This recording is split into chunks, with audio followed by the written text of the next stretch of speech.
I took my wife to a party, and she left with another man. It wasn't one of those exaggerated jealousy scenes where everything is blown out of proportion. No. It was silent. Painful. Precise. I saw them talking, saw her eyes change, not in color, but in intent. She looked at me as if she no longer looked at me. And when I noticed she was no longer beside me, I went looking for her. I found them both on the sidewalk, their faces too close to be mere acquaintances. When she saw me, she lowered her eyes, as if she already knew there was no excuse left. I didn't make a scene. I didn't ask anything. I just took a deep breath and said, "You chose. I choose to leave." I returned home alone. That very morning, I filed for divorce. People talk about betrayal as if it were just the act. As if what destroys were the kiss, the touch, the body. But what really hurts is the exact moment you realize the person sleeping next to you stopped loving you before you even realized it. What kills is the silence between two gazes that were once home, and now only recognize each other as strangers. And worse than being betrayed is feeling like you were the last to know the love was over, because while you were still giving yourself completely, the other was already half gone. For days, I walked through the house like someone living among rubble. Every object was a reminder. The cup she used in the morning. The perfume that still clung to the sheets. The sound of silence in the place where once there was laughter, conversation, a shared routine. They asked me if I was okay. I lied, of course. The world expects the betrayed man to be strong, silent, rational. As if our chests weren't bleeding inside. She tried to reach me days later. She texted me, called me, wrote long emails that began with, "I don't know what happened to me." And me? I was already in a different place. Not emotionally, not yet, but physically. I had moved, changed my number, silenced the past. Not for revenge. But for self-preservation. For sanity. The pain made me understand that forgiveness is an intimate choice, and that moving on, sometimes, is an act of self-love, not coldness. She was left alone. The other man just wanted one night. A body. A distraction. And when he got what he wanted, he disappeared like a ghost. No messages. No explanations. And she, who threw away an entire love for a moment of vanity, was left with the emptiness that followed. With the echo of a choice made on impulse. With the memory of someone who loved her sincerely. Time passed. Slowly, as only passes when we suffer. But it did. And with it came the unexpected, a new love. It wasn't immediate, nor overwhelming. It was light. Serene. Someone who didn't need to shout to be heard, who didn't demand daily proof of love from me, because they saw it in my actions. Someone who walked by my side with loyalty, as if understanding that true love isn't about promises, but about presence. And it was in this silent presence that I found peace again. On the other side, she kept trying to find me. She sent me updates through mutual friends, made up excuses for us to cross paths in the same places. Until one day, after a long time, we saw each other. It was brief. An almost accidental encounter. She was dejected, her eyes weary, as if she carried the guilt on her shoulders every day. She spoke of longing, of regret. I heard it all. And when she asked if there was any chance, I smiled respectfully and said, I forgave. But not to get back together. I forgave to move on. And that was when life, with its elegant irony, showed its final card. Because what she had prevented me from living, that old dream she called a waste of time, nonsense, an illusion, now, alongside another woman, I was living. And not just living, achieving, being encouraged, celebrated. What had once been a source of contention became a source of pride. She, who had once mocked my passion, now watched from afar, silently, as I built something great. And, seeing this, she understood, the love she had thrown away had blossomed in the hands of another woman. Not because I was perfect, but because now someone was watering it with truth. And that's where the true punishment lies. Not in the loneliness itself, but in the silence that comes when you realize what you lost is gone. In the gaze of the other that no longer belongs to you. In the scent of the new perfume that replaces the old. In the touch that was once yours and now cradles another story. Because betrayal, contrary to what they say, is not an abrupt end. It's a slow collapse. And worst of all, when you realize what you've done, it's already too late.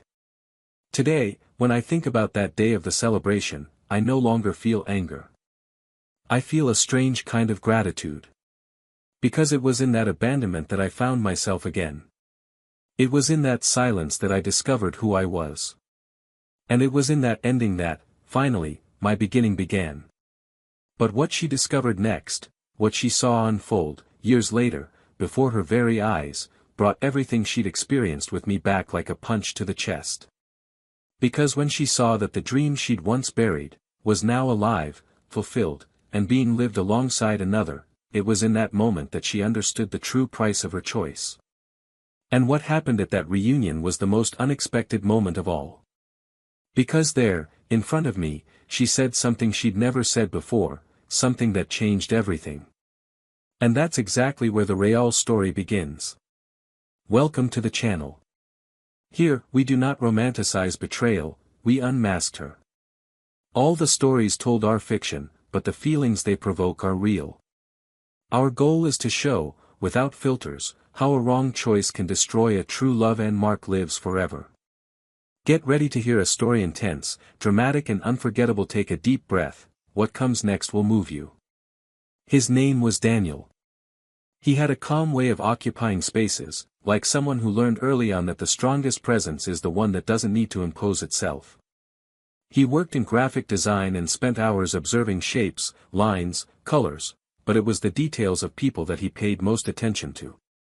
There was something in his gaze that seemed to always be listening. A kind of kindness that made no noise, but left its mark. Perhaps that's why, when she met Laura, she sensed something different there. He wasn't the kind of man who took center stage in a room, but he was the only one she wanted to talk to amidst so many empty people. Laura was intense, direct, the kind of woman who left a trail wherever she went. Communicative, engaging, full of ideas. She worked as an event coordinator and prided herself on being able to handle crises in a matter of seconds. She was practical. Strong. And, in the eyes of many, unshakable. But deep down, she carried an old fear of not being chosen, of not being enough. A fear she never confessed. Not even to herself. The beginning was light. They met at a creative conference, the kind that brings together professionals from diverse fields. They were introduced by mutual friends, and before the evening was over, they were laughing like old acquaintances. She talked with her hands, he listened with his eyes. Laura was surprised by his calmness. Daniel was enchanted by her energy. It was as if they filled each other's gaps. In the following months, their meetings became routine. Simple dinners, long walks around the city, lazy Sundays with rewatched movies and deep conversations. All unhurried. No games. Just truth. When they decided to move in together, it was almost natural. There was no formal proposal, no ceremony. Just a Saturday afternoon when they started packing boxes, as if they already knew this would be their home. The apartment smelled of freshly brewed coffee, books stacked in every corner, and paintings Daniel painted in his spare time. Laura brought him flowers on Sundays, even if she bought them herself. They said they loved each other, but it was in everyday life that they truly declared their love. He remembered exactly how she liked her tea. She knew when he needed silence. It was a love built on reality, on sharing, on daily choices. And yet, like everything human, it wasn't perfect. Life took its toll. Work was demanding. The days flew by. Daniel began taking on new projects, taking on freelance work at night. Laura, meanwhile, climbed the career ladder at her company and spent more time away from home, organizing increasingly larger events. Little by little, their routine began to feel tight. Schedules clashed. Conversations became shorter. They still loved each other, but a weariness loomed over them both. And, without realizing it, they began seeing each other less during breaks and more during obligations. Holidays became dinners planned in advance. Spontaneous trips gave way to synchronized schedules. And yet, in everyone's eyes, they remained the ideal couple. Friends spoke of them as role models. It was common to hear comments like, "You're so compatible, you can see how much you respect each other, you're an inspiration." And, in a way, they were. The love was still there, but hidden behind responsibilities, waiting to be remembered. Daniel, always sensitive to details, began to notice subtle absences, the way Laura checked her phone during breakfast, the lack of questions about the projects he dedicated so much time to, the constant distraction, even in the simplest conversations. But he didn't speak up. He thought it was just the weight of the days. Laura, on the other hand, felt overwhelmed. She expected more enthusiasm, more presence, more initiative. She began to wonder if he still admired her. But he didn't say it either. And so, the unspoken expectations accumulated between them like dust under the rug, invisible to the eye, but uncomfortable in their footsteps. Even so, there were moments that rekindled something. Like that weekend he cooked an entire dinner alone, with candles, music, and wine, just because she'd had a rough week. Or the day she surprised him with tickets to an exhibition by an artist he'd loved since he was a teenager. In those moments, they remembered what had brought them together. And it was real. It was strong. But it was no longer enough to hold back what was silently beginning to crumble inside. Communication, which had always been one of the couple's pillars, began to falter. It wasn't arguments. It was silences. They avoided sensitive topics. They talked about the weather, commitments, the grocery list, but they no longer spoke about themselves. She smiled at dinner, but returned to her room with tired eyes. He hugged her at bedtime, but woke with the feeling that something was off. And yet, they continued. Because that's what couples do. They try. And Daniel tried. With every small gesture, every withheld compliment, every show of care, there was a desperate attempt not to lose what she still believed she had. Laura, on the other hand, was already beginning to feel the weight of doubt. A doubt she herself avoided naming, but which appeared in the reflection in the mirror, in the messages she took too long to respond to, in the discomfort she felt around someone who had once been everything. Amidst this scenario, an invitation arrived. An award ceremony for the events industry, where Laura would be honored as one of the most influential professionals of the year. Daniel would accompany her, of course. It was an important night for her, and he was proud. They spent the day getting ready, choosing their outfits, briefly reliving that light-hearted enthusiasm of yesteryear. In the car, on the way to the ceremony, they exchanged compliments and smiles. For a moment, it seemed like they were finding their way again. But not every journey leads back. At the party, Laura was greeted by everyone. She shone. She floated among the tables, glasses, and hugs. Daniel watched from afar, enchanted and a little out of place. He knew this was her world, and he respected it. But he felt that, in that place, she was someone he didn't fully know. Still, he looked at her with pride. She was the woman he loved, after all. Even when she seemed unattainable. Even when the glow she emanated seemed to no longer reach him. The night wore on, the lights grew softer, the music louder. Side conversations formed. Laughter, dancing, reunions. Laura mingled naturally, flowing from one group to another. Daniel remained discreet, greeting a few acquaintances, drinking little, observing a lot. At one point, she introduced him to a coworker. An elegant man, with an easy smile, a direct gaze. They chatted briefly.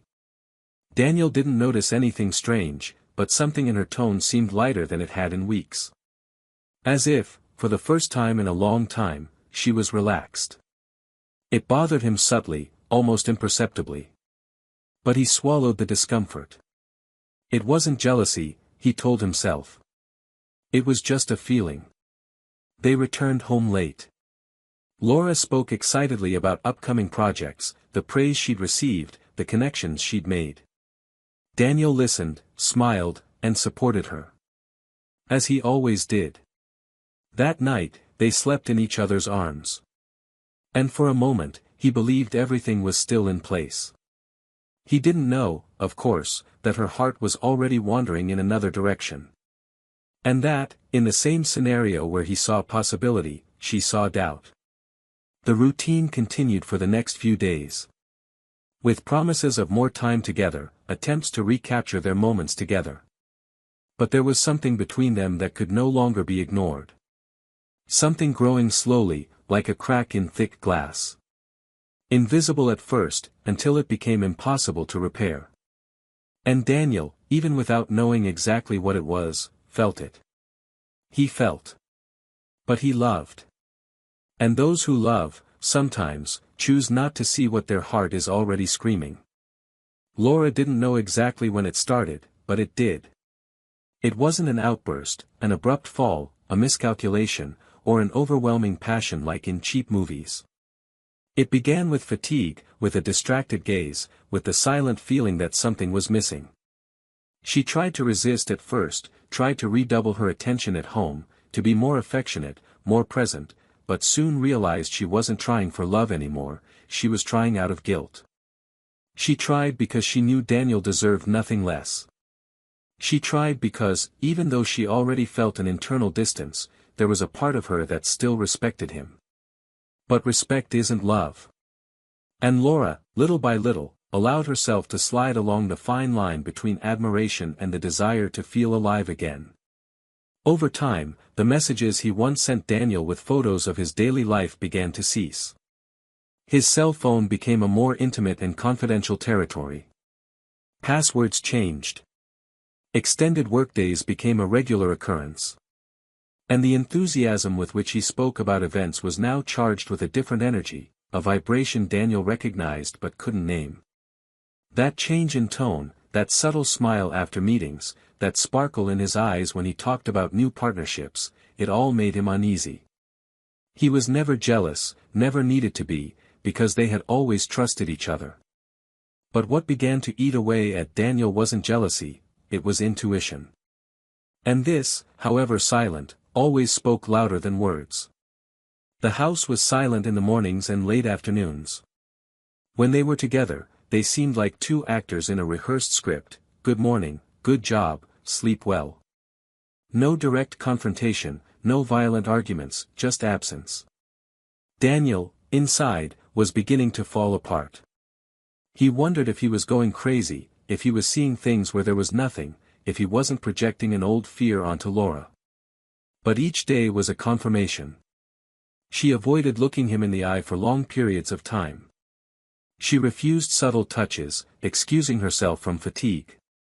Her responses were short, matter-of-fact, as if he were a roommate. And even when they were alone, there was a presence that occupied the space between them. A third element that didn't speak, but shouted. Daniel began to observe her more closely. Not out of distrust, but out of desperation. He tried to understand if there was still any trace of the woman he'd fallen in love with. Laura was still beautiful, elegant, professionally shining like never before. But she was absent. She was far away. And, without him asking, the answers began to come. One afternoon, when he returned early from an appointment, he found her perfume different. A scent he'd never smelled before. When he asked, she said it was a sample she'd received from a colleague. The next day, the bottle was missing from the bathroom shelf. Another time, she'd forgotten her phone on the table, and when a notification lit up the screen, Daniel saw a name he didn't recognize. A brief, direct message that left no room for doubt: same time today.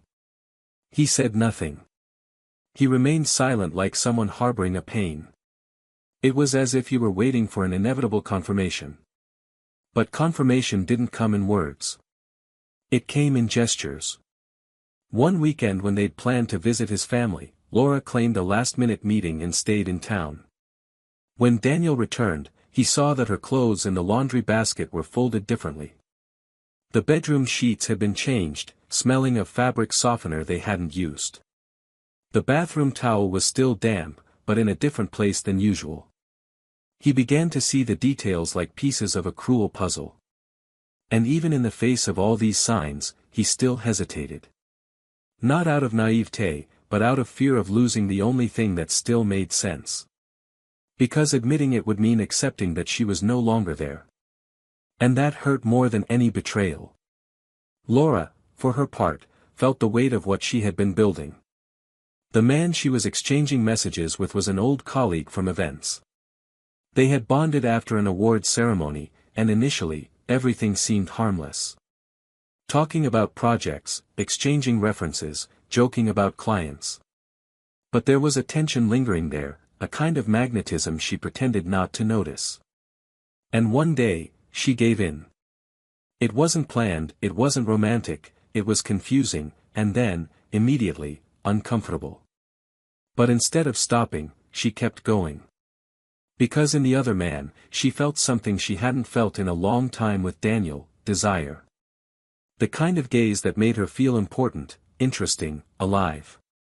Laura hadn't fallen in love. She had simply lost herself. And in the midst of this loss, she began to believe she could still maintain both, the comfort of stability with Daniel and the excitement of newness with the other. Everything changed one night. It was Daniel's birthday. Laura had forgotten. She only remembered when she saw a notification from a mutual friend on her phone. She returned home with a hastily purchased cake, with rehearsed words and a forced smile. But Daniel didn't react. He simply thanked her, blew out the candle, and ate in silence. That was the night he knew, with all the unspoken words, that he had lost. And that the woman sitting across from him was no longer his. Days later, the invitation to another industry party arrived. Laura insisted they go together, perhaps as an attempt to make up for forgetting the anniversary. Daniel accepted. He needed to see.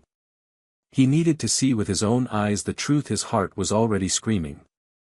They arrived together, smiling for the photographers, exchanging measured words. Inside, the atmosphere was the same as always, clinking glasses, ambient music, quick conversations. Laura mingled among the acquaintances, Daniel stayed on the sidelines. When she saw him cross the room toward the bar, she noticed the look. The other's gaze. The man was there. And when they greeted each other, Daniel saw it. It wasn't the touch, nor the words. It was the time. The time it took Laura's eyes to move away. It was the way she laughed, the way she touched his shoulder, the way she leaned in slightly to hear a random phrase. Daniel knew. He knew in that second. And what he felt wasn't anger. It was the end. She left the salon without making a fuss. She walked to the sidewalk, took a deep breath, and then saw them. The other man was beside her, his hands too close, their bodies too aligned.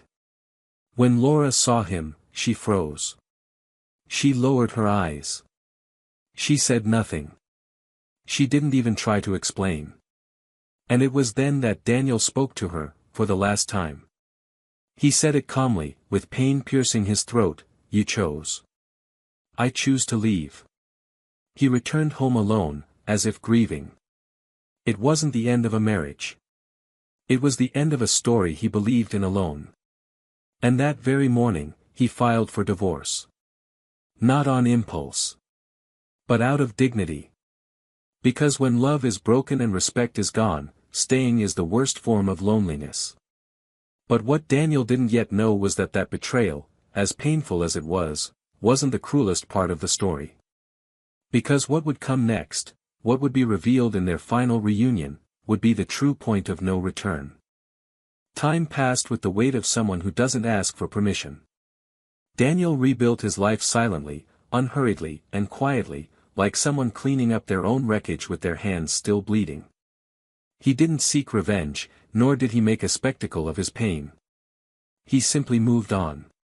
He moved apartments, cut ties, and rebuilt his routines. Few knew what had truly happened, and he preferred it that way. What was intimate remained hidden like a wound healing inside, where no one could see. It took him months to be able to look back without feeling his chest collapse. But one day, upon waking, he realized that the scent of absence no longer filled the room, and that the silence, once painful, now tasted of peace. It was during this time, between one morning and the next, that he met Sophia. She didn't appear like a whirlwind, nor as a refuge. She came like a steady breeze, without promising cures. She worked with literature and was well acquainted with the silences of unspoken words. They talked about everything and nothing. And it was precisely in this absence of expectations that Daniel found space to breathe. Sophia didn't want to fix him, just accompany him as he reconnected with himself. Over time, they became a presence in each other's lives. Nothing was immediate. It was a careful construction, where each gesture was a conscious choice to be there, to remain. When they finally committed to their relationship, Daniel felt something inside him had been remade. Not as before, but in a new, serene, whole way. On the other side, Laura was dealing with her own brokenness. After the divorce, the man she had let herself be seduced by disappeared in less than 2 weeks. No explanation, no messages, no trace. At first, she tried to convince herself she didn't care. But little by little, she realized she didn't miss him. She missed Daniel. The way he cared, the way he looked at her, the comfortable silence that existed between them. She began to understand what she had lost. And when she realized it, regret arrived like a slow poison, corrupting her days one by one. She tried to contact him, of course. She sent messages, emails, even a handwritten letter. All ignored. The only response she received was silence. And that hurt more than any words. Months later, she ran into Daniel again at a creative event. He was different. Thinner, his gaze lighter. When they met, she hesitated. He, in turn, nodded politely but without affection. They chatted briefly, about small talk, about work, about things that didn't matter. But Laura insisted, asking to meet another time. She said she needed to talk about things she'd been holding back for a long time. And, for the first time, Daniel agreed. They arranged to meet for coffee on a gray Tuesday, in a discreet place, as if no one should witness it. They sat across from each other. She was visibly anxious. He was restrained. After a few minutes of tense silence, she began to speak. She apologized, explaining that she had lost her way, that she had been weak, that she didn't know what she was doing. Daniel listened without interrupting. He just watched, like someone watching a movie whose ending is already known. When she finished, he calmly said that he had forgiven her. Not for her, but for himself. That he held no grudges, but also no longer held any feelings. Laura was silent for a few seconds, then murmured that she still loved him. Daniel didn't respond immediately. He took a deep breath and said that there was someone in his life now. Someone who walked beside him without confusing presence with possession. Laura swallowed hard, tried to hide her pain, but failed. And it was at that moment that the true impact of the loss hit her. He was no longer hers. Not even in her memory. 2 weeks later, on a sunny Sunday afternoon, she saw him on television. A cultural program was reporting on an artistic inclusion project that was gaining international notoriety. Daniel was the founder. The same project he'd dreamed of undertaking for years, the same one that, at the time of their marriage, she'd called an illusion, a waste of time, something cute, but useless. He was there, being recognized, admired, respected. And he wasn't alone. By his side was Sophia. The woman who, now, helped him build what Laura had once destroyed with words and indifference. The camera showed them both smiling, exchanging knowing glances, as they spoke passionately about their work. There was no acting involved. It was clear that there was genuine affection between them, a true partnership. Laura felt the ground disappear from under her. She turned off the television and remained silent for hours. That night, she cried like she had never cried before. Because she realized that what she had destroyed wasn't just a relationship. It was the chance to experience something great with someone who always believed in her, even when she herself didn't. At the end of that month, a charity event brought together old colleagues and partners from the events and design industry. Laura was invited. She knew Daniel would be there, she knew she'd probably see Sophia too. She considered refusing, but something compelled her to go. She arrived early, stood in a corner, watching. And when they arrived, he felt his chest tighten. They were holding hands. They were laughing together. He introduced her proudly. Laura approached after a while, her steps firm, her heart pounding. When he saw her, he greeted her with the same calm look as always, but now there was a line there, a line that would never be crossed again. They spoke briefly. She praised the project, he thanked her. Sophia was cordial and polite, but with the firmness of someone who knew exactly where she stood. When Laura tried to bring up the past, Daniel simply smiled gently and said he preferred to focus on the present. And that's when, mid-conversation, she blurted out what she never should have said, and what would change everything. He said, almost unconsciously, as if he didn't mince words, "You know, sometimes I think, if I had supported you in that dream back then, maybe I would be by your side today." Sophia, who had remained silent until then, looked at Laura with a calm, steady gaze.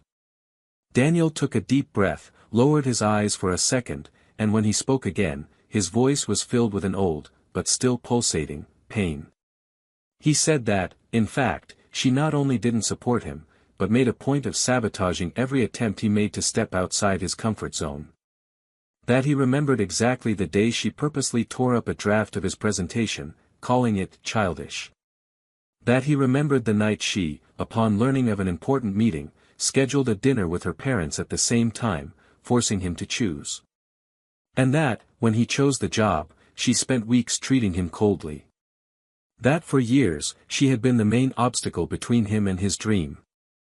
But that, out of love, he had accepted. And that perhaps this was his biggest mistake, confusing love with submission.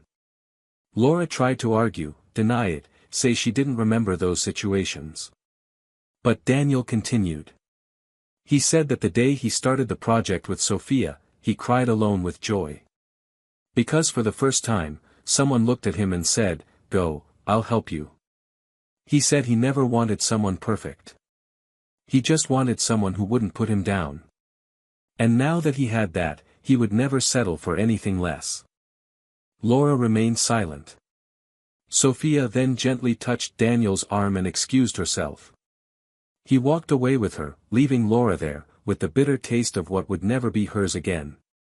She stood there for long minutes, until someone called her in the distance. But she didn't answer. Because in that moment, the truth was too clear to ignore, the biggest mistake of her life wasn't the betrayal.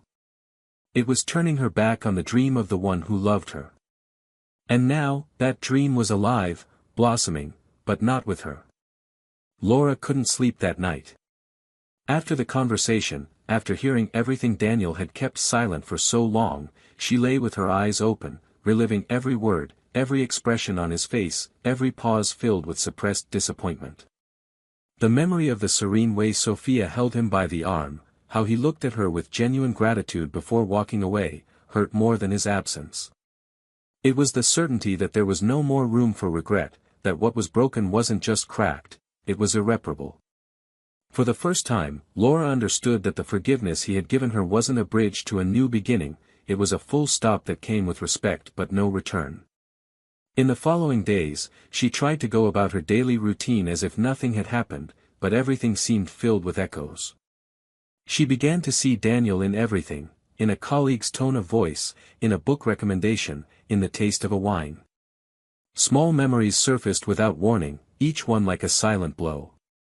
At night, she found herself rereading old conversations she'd never had the courage to delete. Simple messages, without grand declarations, but filled with a silent love that now seemed irretrievable. In an attempt to regain some control, she decided to write a letter. Not with the intention of winning him back, but because she felt the need to free herself from what still weighed on her. She wanted, somehow, to give him back the recognition he'd never given her.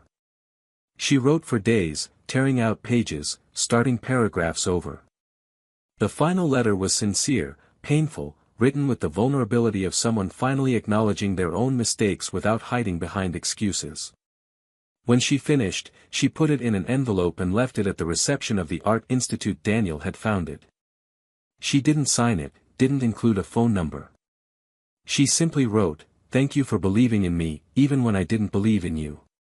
And she left, without waiting for a reply. She didn't want a reply. She wanted release. Meanwhile, Daniel's life moved at a new pace. The social project was gaining momentum, receiving international support, expanding its reach into forgotten neighborhoods of the city. He spoke in interviews with the same calmness as always, but now there was something different. There was a glow. A glow that didn't come from fame or success, but from the feeling of finally being in tune with who he was. Sophia was by his side through every achievement. Not just as an emotional partner, but as an active collaborator on the project. The two formed a silent, solid team. When they looked at each other, it wasn't with idolatry or dependence, it was with partnership. And that made all the difference. Despite his apparent calm, Daniel felt that his conversation with Laura had left its mark. Not of hurt, but of reflection. What he had buried so deeply, what he had left in the past as something overcome, now returned with the power of true closure. For the first time, he felt he could look back without carrying anything else. It was as if he had finally returned the pain to where it came from, as if, by saying everything he needed to, he had freed up space to live the present fully. Weeks later, Sophia invited him to walk in the park where they used to go at the beginning of their relationship.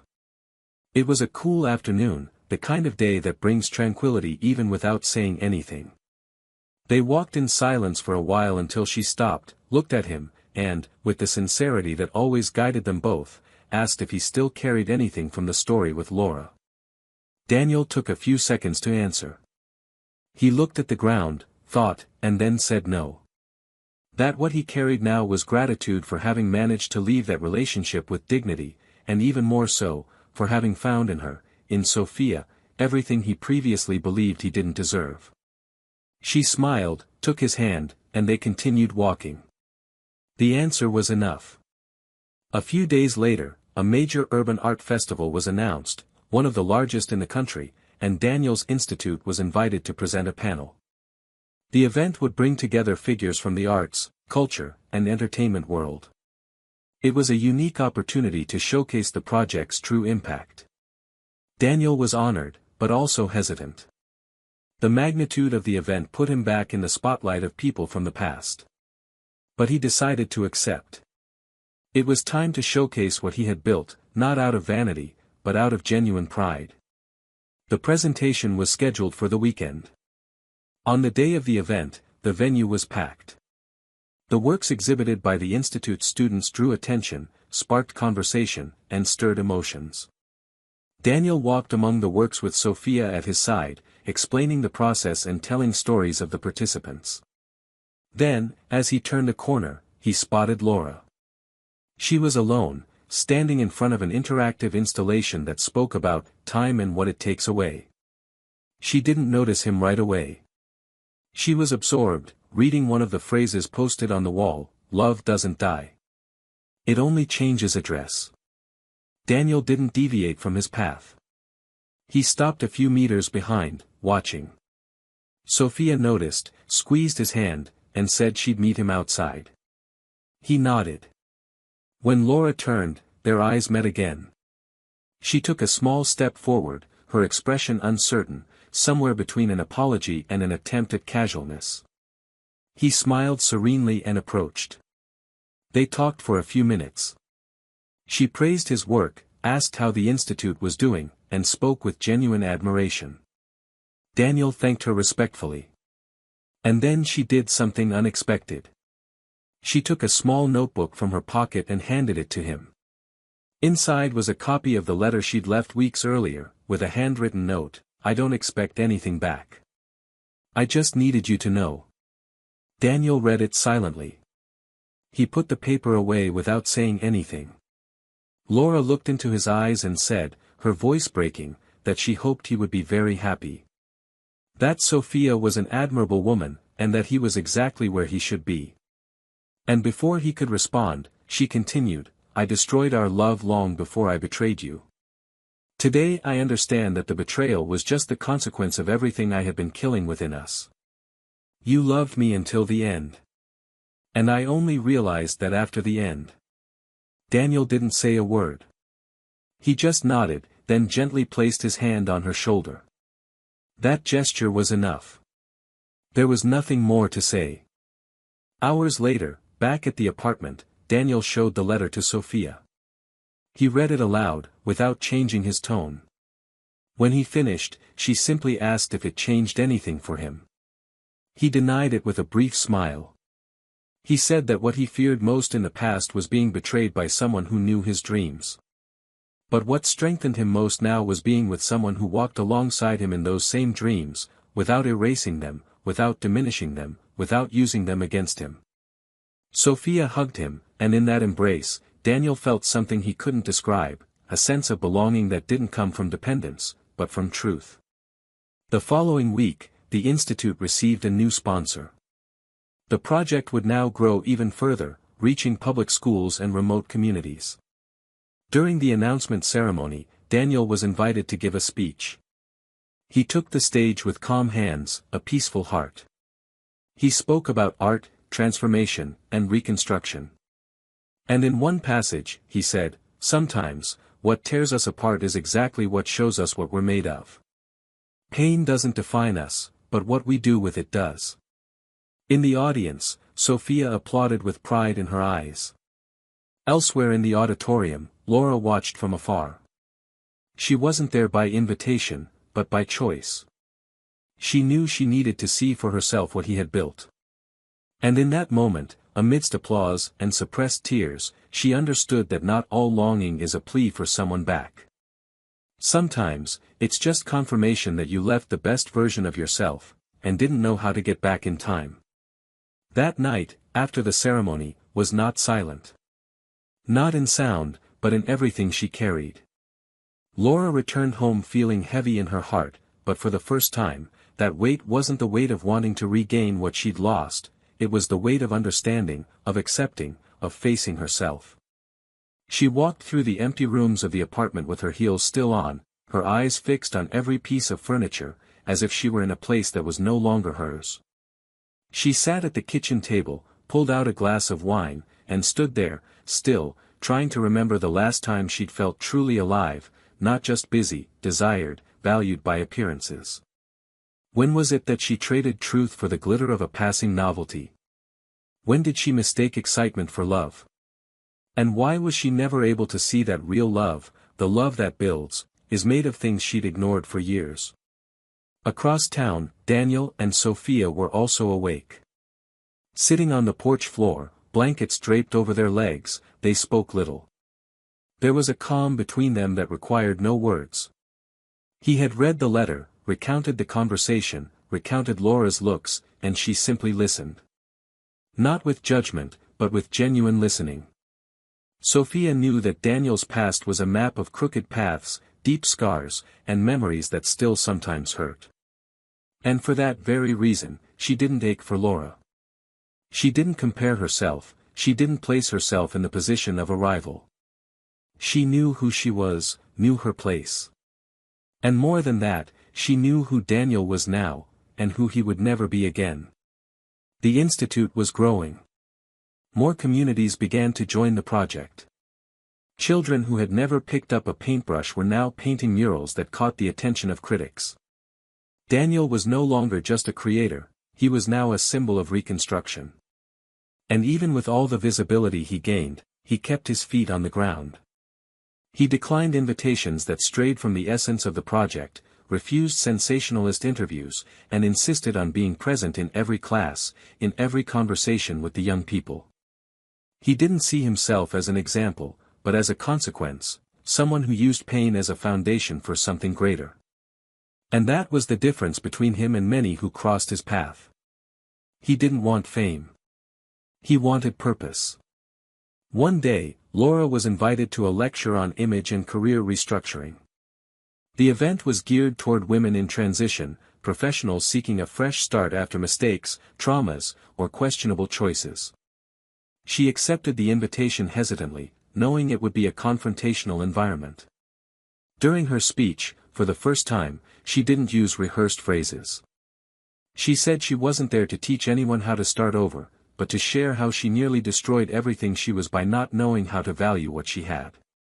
She spoke about choices, about vanity, about the desire to be desired at any cost, even if it meant ignoring the true love she had already received. Some women applauded, others wept. But most listened in silence. It was the kind of speech that doesn't inspire, but rather warns. A warning that some choices cannot be undone, no matter how much regret there is. In the following weeks, Laura began a kind of personal journey. She returned to therapy, resumed old projects she had put aside, and began frequenting spaces she had previously avoided for fear of confronting what she had become. She began to listen more and speak less. Building relationships with more honesty. She didn't try to erase the past, but began to give it meaning.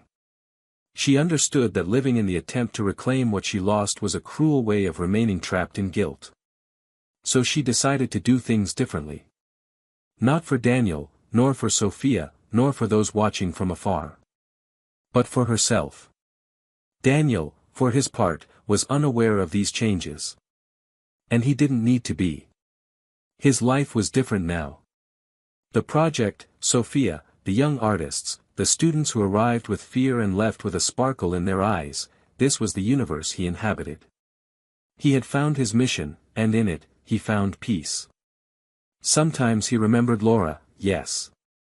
Not with pain, but with a slight longing of someone who had been happy for a time. He didn't deny the love he'd shared with her, but he knew that love had died from within. And, even though there had been good moments, there was no room for return. Because those who have learned to be truly loved no longer accept crumbs of emotion. A dilemma, however, began to quietly take shape. One of the brands that wanted to sponsor the Institute proposed turning the project story into a documentary miniseries. And in the plot, it was impossible to avoid mentioning the beginning of it all, the denial he suffered, the former relationship, the abandonment, the rebuilding. It was a chance to show the world how he had overcome what had nearly destroyed him. But it also meant opening wounds many didn't know existed. When he received the script, he read it carefully. It was all there. True. But raw.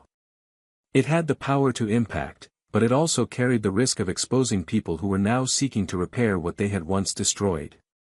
He spoke to Sophia, as he always did before making any decision. She read the script, remained silent, and then said that, although the world had much to learn from that story, perhaps it would be greater to continue telling the transformation without exposing the ruin. That true greatness lay in continuing to be an example without using anyone as a villain. Daniel reflected for days. Not out of fear. But because he knew that what he chose would say a lot about who he was now. In the end, he decided to adjust the script. He removed names and personal details, keeping the focus on the rebuilding process, the young people, and the future. When the project aired, it had national repercussions. He received messages from all over the country, stories of people who decided not to give up on their dreams. At no point did he need to name the people who made him bleed. Because those who truly build don't need to destroy anyone to rise up. And this, perhaps, was the most powerful gesture of all. Laura watched the documentary alone. Every word Daniel said resonated. There were no hints, no exposition. But she knew. She knew he was there, even if silently. And she cried. Not out of anger, nor out of hurt. She cried because, by choosing not to use her as an excuse for his pain, Daniel had shown her what genuine love was, the kind that doesn't hurt, even when it has reason to. There, sitting on the couch with a cup of tea cooling in her hands, she understood that sometimes the greatest punishment is seeing someone blossom in the very place where you prevented them from growing. The days went by. The project continued. Daniel and Sophia began talking about expanding to other states. They considered opening a traveling headquarters, a kind of mobile workshop that would bring art and education to more isolated areas.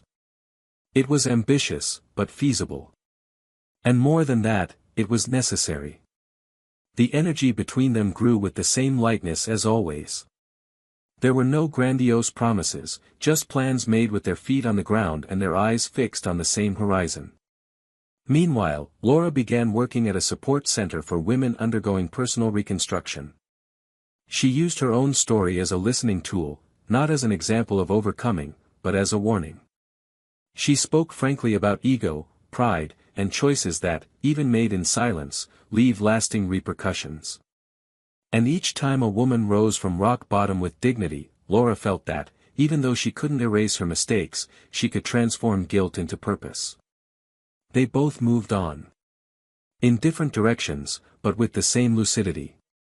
And deep down, they knew there was still a chapter unwritten. A final encounter that wasn't necessary, but that, if it happened, would carry the weight and silence of everything unsaid before. And perhaps that moment was closer than they imagined. Some stories don't end in the final chapter, but in the details that follow. In the silences that mature. In the reunions that were unplanned, but that time insists on stitching together with precision. Daniel had completely devoted himself to the Institute's new phase, which was now preparing for its largest undertaking since its creation, a national tour, with stops in 6 capitals and artistic interventions in marginalized areas. The project was being sponsored by an international foundation, and so he and Sophia spent their days between meetings, planning sessions, interviews, and training sessions with the new team of educators and curators. It was exhausting, but it was exactly where he wanted to be. For the first time, he felt that the place he stood wasn't borrowed, nor tolerated, it was a place earned. Nothing there was by chance, much less by luck. It was sweat, pain transformed into purpose, and love reciprocated. Sophia grew beside him like a tree that, instead of competing for light, offered shade. Meanwhile, in another part of the city, Laura reviewed her life through the least flattering lens she had ever used. Looking back was now part of a daily exercise. No longer to dwell, but to understand the root of her choices.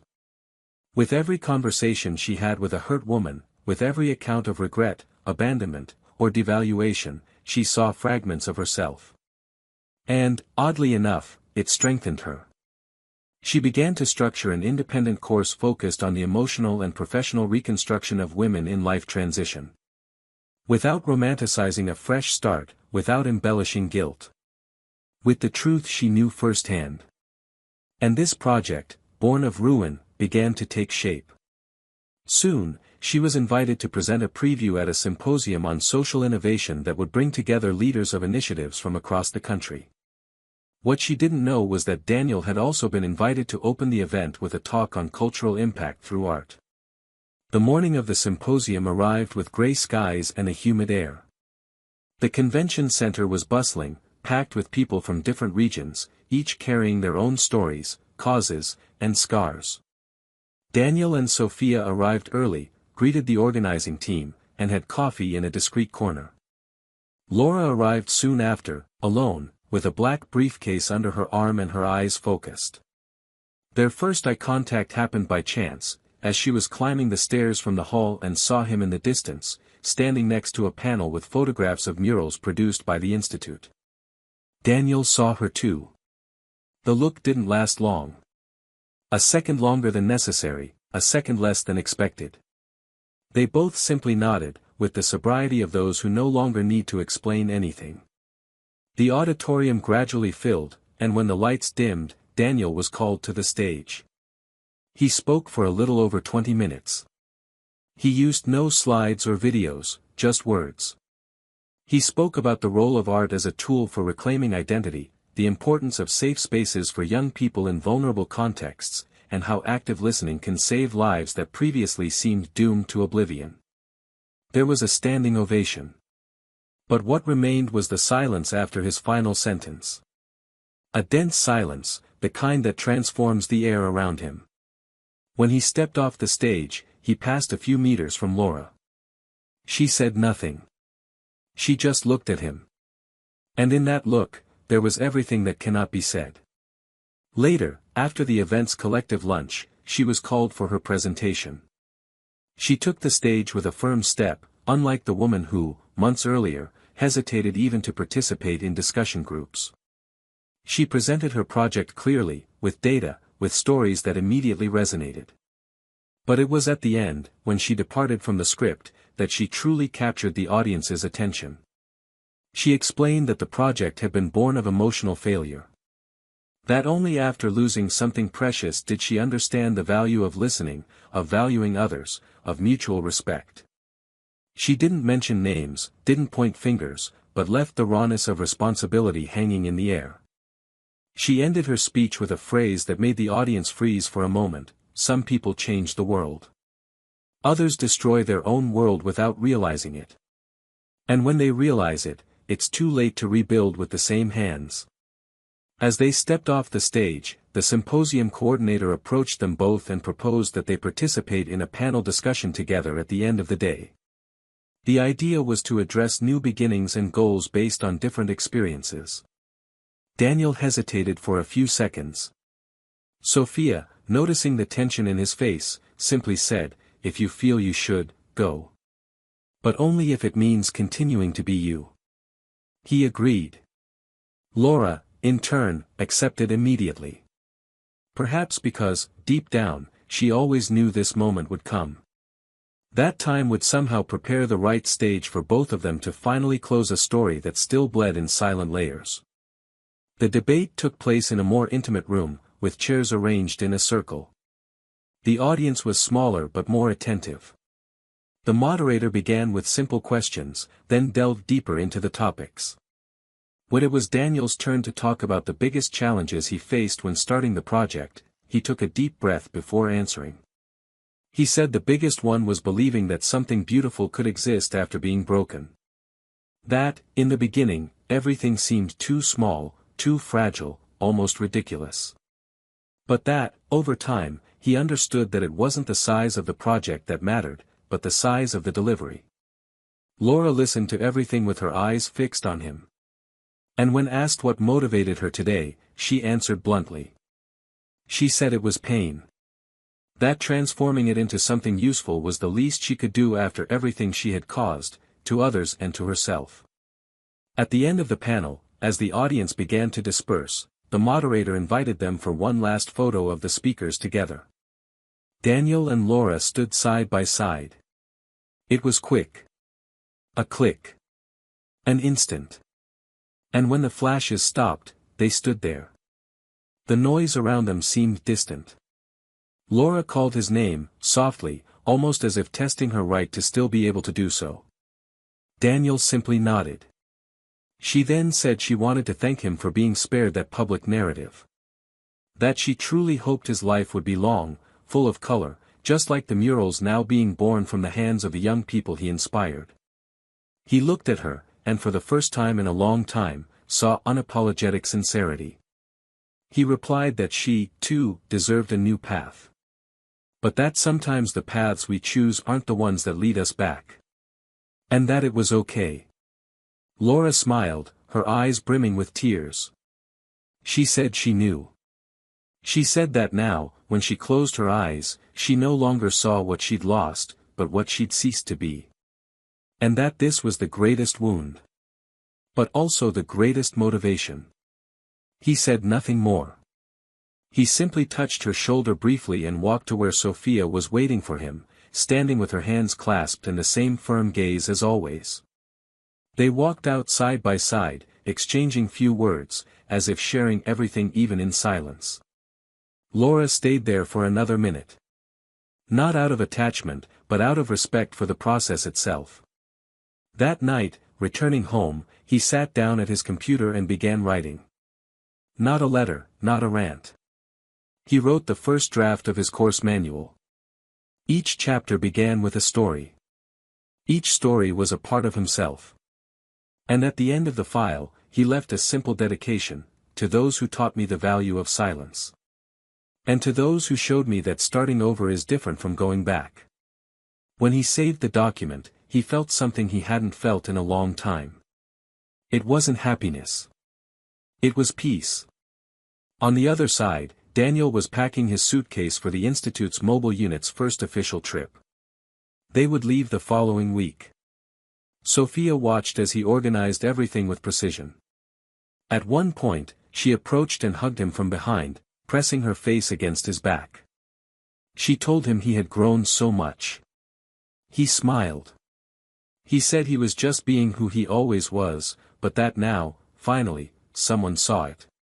She held him tighter. And in that moment, in the silence of the room, their story found its true form. Not as a tale of revenge, nor as a forced redemption. But as the narrative of someone who chose to move on without forgetting, to forgive without erasing, and to love without repeating the mistakes of the past. On the day the Institute's mobile unit set off on its first journey into the countryside, Daniel remained silent the entire drive. The sun was low on the horizon, reflecting off the van's windows as a constant reminder that something new was beginning. Sophia, sitting beside him, didn't ask any questions.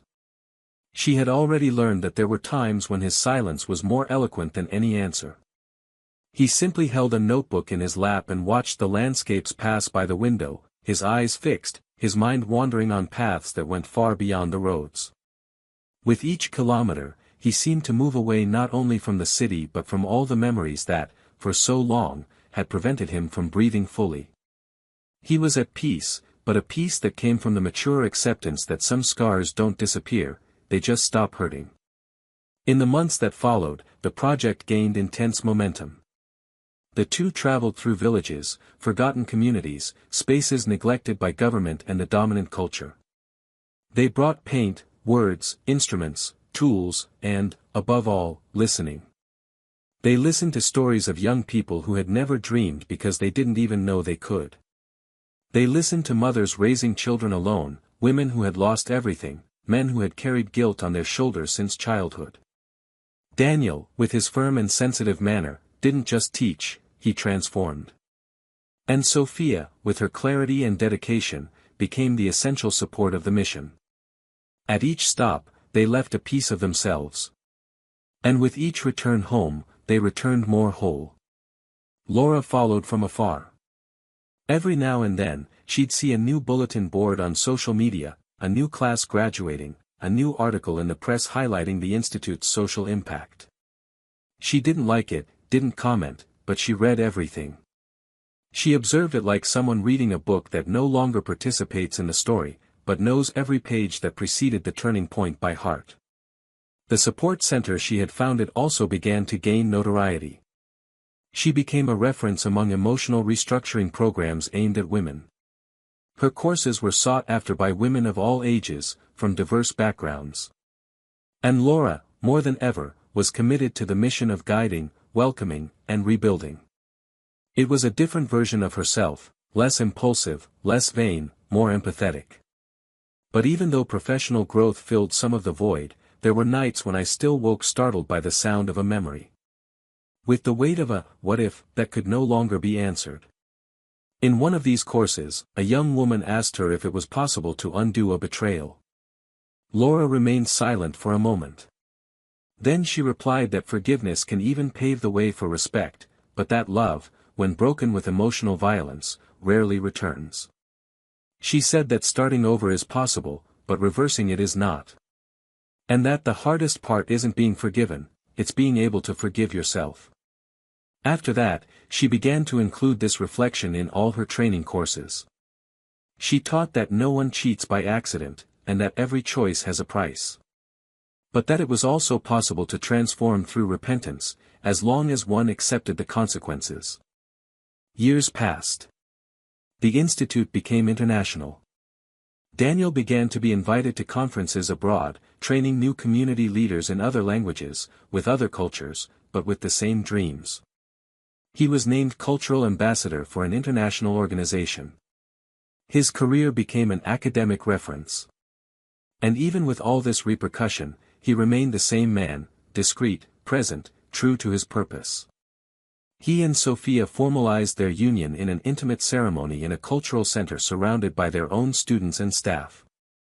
There was no luxury. But there was truth in every look, in every word exchanged.